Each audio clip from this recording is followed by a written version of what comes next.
The lending market in seniors housing and care has obviously been very tough the last 12 to 18 months. And so I have Len Lucas, Managing Director of Love Funding, here to talk with me. Len, the new HUD Lean program hit the market with a lot of fanfare last year. In fact, it seems to be dominating the lending market to an extent, definitely on the skilled nursing side. How long can this last with HUD?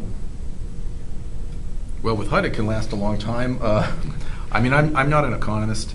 I think that's the answer is when the economy changes to the point that other lenders come in. I mean, there are a lot of people that were choking on the word HUD before capital dried up, and those people are calling now and saying, hey, forget about what I said. Can you explain that program to me again one more time, because this sounds pretty good. You're a nice guy. So I'm not an economist. I don't know, but until other capital comes in the market, especially on the I would say on the assisted side, those people tend to be more split, HUD and in terms of a preference toward non-HUD. So you're saying in the past the borrowers would come in, and in the past they were skeptical about HUD, but now that the options are limited, they're much more eager to pursue HUD? Right. The program is a little more cumbersome than dealing with a more traditional lender. HUD is an agency program, which by its just by its nature puts somebody between the borrower and the ultimate arbiter of the transaction, and that makes it a little more cumbersome. Some property types in certain types of economies need to be a little more nimble than HUD is. I mean, you look at what happened in the assisted living market 5 years or whatever it was ago. People were really not interested in operating assisted living programs as much as they were interested in aggregating a portfolio that would then benefit from, at the time, was a premium for a portfolio and sell that. I mean, if you're going to do that, you need to have lenders that can move very quickly and can make underwriting decisions looking forward, as opposed to HUD, which bases their underwriting on in-place revenues, and it takes a bit longer to get through the process. Well, we all know demand for financing is at a high, especially because the lack of conventional financing. What kind of pipeline does Love Funding have these days? Long.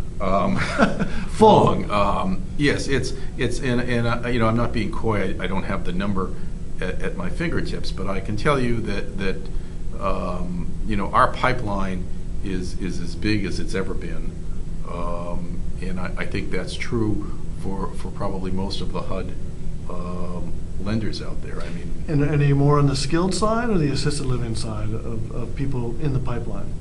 I would say it's weighted towards skilled. Weighted towards skilled. It's weighted towards skilled. Okay.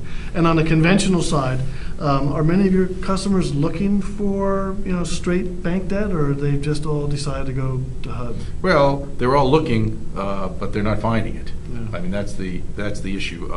The big lenders are pretty much out. On any given day, you don't have the GEs and the CITs and the mid cap. I mean, they're in business, but not in business the way they were before. But you see them picking up, as in 2010. Yes, I do see that part of the business picking up. More activity. Okay. I do see that they want to do more business and are finding ways to do it. And are most of your customers coming to you? Are they coming for refinancings? Are they coming for acquisition financings? Are they coming for construction financing? I would say by far it is refinancings, okay, followed by new construction. Okay. I mean, there is just no construction money out there, and people are coming to HUD trying to figure out a way to do it. It's also the most challenging of all the HUD product types to be successful with. But I've seen some of your releases. It seems like you're doing a decent amount on acquisition financing. Right. There is some acquisition financing out there. There are some deals. There are some properties changing hands, but but it's not really the bulk of it are refis. Okay. People that have to get out of their existing loan and or they've been in a loan at a 1% interest rate, and they know they're not going to get that 1% interest rate when it's time to roll it over, and HUD looking mighty good. Right. All right. Well, let's hope the HUD flow keeps on going. Thank you very much for spending some time, and hope you have a good 2010. Well, thank you. My pleasure.